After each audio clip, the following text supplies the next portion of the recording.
নমস্কার, আগমনীর ক্লাসরুমে আপনাদের স্বাগত জানাই। তো আমি তো বললামই গতকালকে যে এই কদিন আমরা একটু গরম বেশি পড়ার আগেই আমরা একটু সচেতন হয়ে যাই। তো আজকে যে বিষয়টা আলোচনা করব সোজাসুজি একদম বিষয়ে চলে আসি, কারণ যাতে বেশি গরম পড়ে যাওয়ার আগেই পুরো জলের ব্যাপারটা আর কি আলোচনা হয়ে যায়। তো সোজাসুজি এবার আলোচনায় চলে আসি যে কালকে তো আলোচনা করলাম যে আমাদের পৃথিবীতে যে সমস্ত জল আছে তার ক্লাসিফিকেশনটা। তো এবার চলে আসি যে ফ্রেশ ওয়াটারের সোর্স কি, ফ্রেশ ওয়াটারের কোথায় কোথায় আমরা পেতে পারি। একটা হতে পারে যে সারফেস ওয়াটার, অর্থাৎ মাটির ওপরের দিক থেকে যে জলগুলো, যেমন আর কি ধরুন পুকুর পুকুর বা ধরুন নদী, ঝর্ণা, এগুলো যেগুলো আমরা ওপর থেকে পেতে পারি। Ground river flow, ground river flow হচ্ছে যে মাটির নিচ থেকে যে জলের ধারাগুলো বয়ে যায় সেগুলো। নেক্সট হচ্ছে শুধু গ্রাউন্ড ওয়াটার। গ্রাউন্ড ওয়াটার হচ্ছে কি না, যেগুলো আমাদের মাটি খুঁড়ে আমরা যেগুলো বার করে নিই, বা হয়তো মাটি নিজস্ব যে দুটো পার্টিকেলের মাঝখানে যে জলগুলো আছে, হ্যাঁ, কৌশিক জল যেগুলোকে আমরা বাংলায় বলি, তো সেগুলো। তারপরে ডিস্যালাইনেশন, হ্যাঁ, বা নির্লবণীকরণ, যে কালকেও বলেছি যে আমরা এখন টেকনিকের মাধ্যমে স্যালাইন ওয়াটারকে বিভিন্নভাবে ব্যবহার করছি। তো সেই স্যালাইন ওয়াটারগুলোকে টেকনিকের মাধ্যমে বা টেকনোলজির মাধ্যমে আমরা কি করছি যে লবণগুলোকে বাদ দিয়ে সেগুলোকে ব্যবহার করে সেগুলোকে অ্যাটলিস্ট মিষ্টি জল না হলেও ইউজেবল করার জন্য আমরা ব্যবহার করতে পারি। এছাড়াও হচ্ছে ফ্রেশ ওয়াটারের সোর্স হচ্ছে গ্লেশিয়ার। এখন তো গ্লোবাল ওয়ার্মিংয়ের দরুন একেবারে হিমবাহ সমানে গলে যাচ্ছে বা বরফ গলেই যাচ্ছে।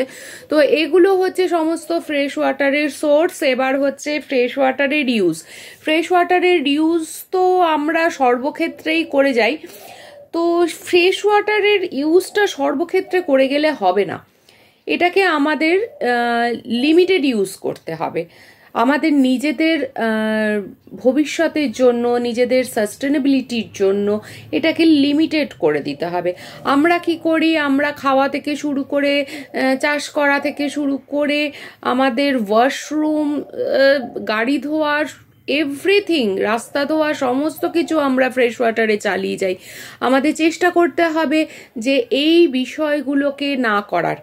অর্থাৎ কি, হ্যাঁ, খাওয়াটা তো আজে বাজে জল আমরা খেতে পারবো না, তাহলে তো অসুস্থ হয়ে পড়বো। তো সেক্ষেত্রে আমরা বিশুদ্ধ জলটাকে খাবো।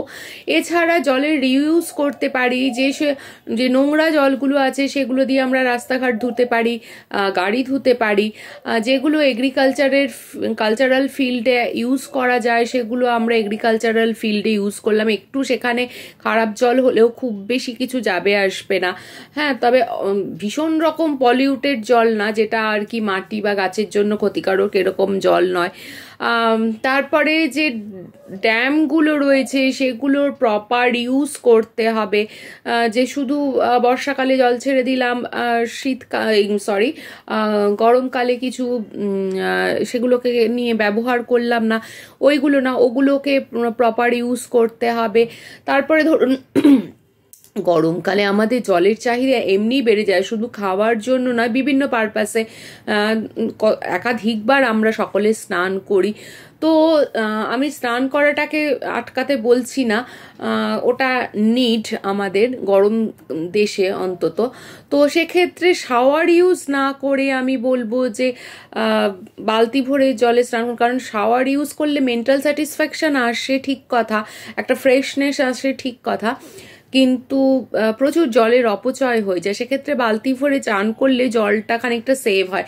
দেখুন, মেন্টাল স্যাটিসফ্যাকশন নিশ্চয়ই দরকার। মেন্টাল হেলথ একটা ভীষণ ভীষণ গুরুত্বপূর্ণ ব্যাপার আজকালকার দিনে, বিশেষ করে আমাদের যে সমস্ত মানুষদের আজকাল মেন্টাল স্ট্রেস এত বেড়ে গেছে, সেক্ষেত্রে আমরা সবসময় মেন্টাল হেলথের জন্য বা প্লেজারের জন্য অনেক কিছু করি, কিন্তু বাট সেটা যদি আমাদের আলটিমেট ডিস্ট্রাকশানে এনে দেয় সেরকম কাজ করা ঠিক নয়। এমনভাবে আমরা করতে পারি যে বালতি ভরে জল ভরে তাতে বিভিন্ন সুগন্ধি মিশিয়েও আমরা সুন্দর করে ফ্রেশ হয়ে যেতে পারি, ওটাও আমাদের মেন্টাল হেলথের জন্য খুব ভালো কাজ করবে। তো শুধু শুধু যতটা মানে আমাদের এড়িয়ে যাওয়া যায় আর কি অপচয়টা, শাওয়ার ইউজটা কমিয়ে দিন। রাস্তাঘাটে কল খোলা থাকলে সেগুলো একটু নিজেরা উদ্যোগ নিয়ে বন্ধ করে দিতে পারি। তো এই যে ছোট ছোট ইনিশিয়েটিভগুলো যদি আমরা ব্যবহার করি তাহলে আমরা ভবিষ্যৎ জীবনটা একটু সুনিশ্চিত হয় আর কি। তো না হলে খুব বিপদের দিন আসছে জানেন।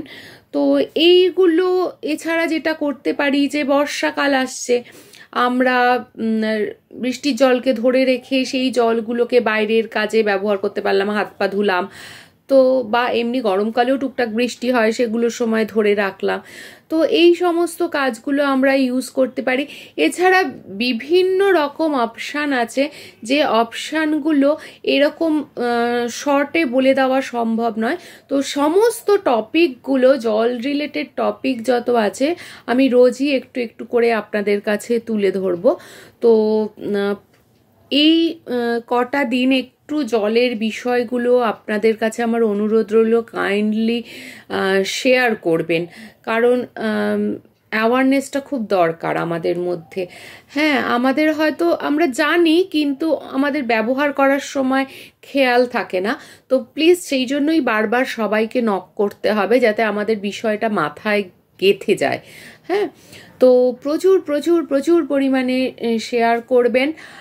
আর অবশ্যই করে যারা নতুন আছেন তারা সাবস্ক্রাইব করে নিয়ে তাদের পরিচিতদের মধ্যে শেয়ার করবেন।